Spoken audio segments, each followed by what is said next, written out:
અને હું છું આપની સાથે કોમલ અગ્રવાલ। શરૂઆત કરી મહત્વના સમાચારોથી તો ગુજરાત પ્રદેશ ભાજપના પ્રમુખ જગદીશ વિશ્વકર્માએ વલસાડની મુલાકાત। ધરમપુરના માલનપડા ખાતે ભાજપ દ્વારા બૂથ કાર્યકર્તા સંમેલન યોજાયું। રાજ્યના નાણામંત્રી કનુભાઈ દેસાઈ સહિત તમામ વલસાડ ભાજપના ધારાસભ્યો હાજર રહ્યા હતા।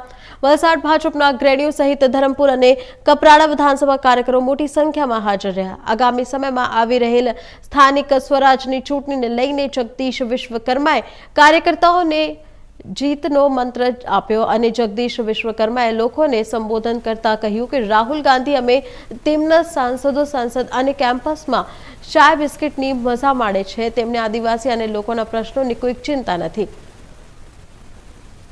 મિત્રો રાહુલ બાબા પાર્લામેન્ટનું સત્ર ચાલી રહ્યું છે।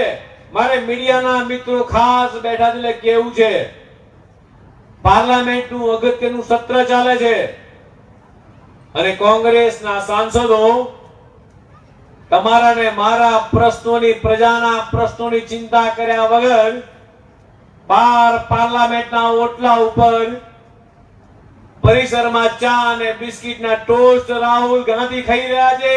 તમારા ને મારા પ્રશ્નોની ચિંતા નથી એમને। મારા આદિવાસી ભાઈઓ બહેનોના પ્રશ્નોની ચિંતા નથી એમને। પણ સાંસદ પાર્લામેન્ટની બહાર ધવલભાઈ પણ બેઠા છે।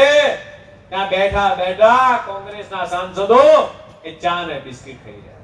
જ્યારે જ્યારે ઇલેક્શન આવે ત્યારે કોંગ્રેસ માત્ર નીકળી પડે છે। આગામી દિવસોમાં પણ ચૂંટણી આવી રહી છે। આખા ગુજરાત રાજ્યમાં તાલુકા પંચાયત હોય, જિલ્લા પંચાયત હોય, નગરપાલિકા હોય, કોર્પોરેશન હોય, લગભગ તમને જાણીને નવાઈ લાગશે 10,000 જેટલા ઉમેદવારો ચૂંટણી લડવાના છે। કેટલા 10,000 લોકો? પણ મને ભરોસો છે ગુજરાત ભારતીય જનતા પાર્ટીના પ્રદેશના અધ્યક્ષ તરીકે કે મારી સામે બેઠેલા બૂથનો કાર્યકર્તા હોય, આ તમામે તમામ કાર્યકર્તા પર મને ભરોસો છે। કોંગ્રેસ પાસે ન તો 10,000 ઉમેદવાર છે, ન તો 10,000 કાર્યકર્તા છે અને એમની રેલી નીકળે। હમણાં નરેશભાઈને બધા એમની રેલીમાં ક્યાંક એમને જોઈ, મને કે સાહેબ આખી રેલીમાં એ 100 કે 200 લોકો નતા, ત્યાં ખુરશીઓ ખાલી છે।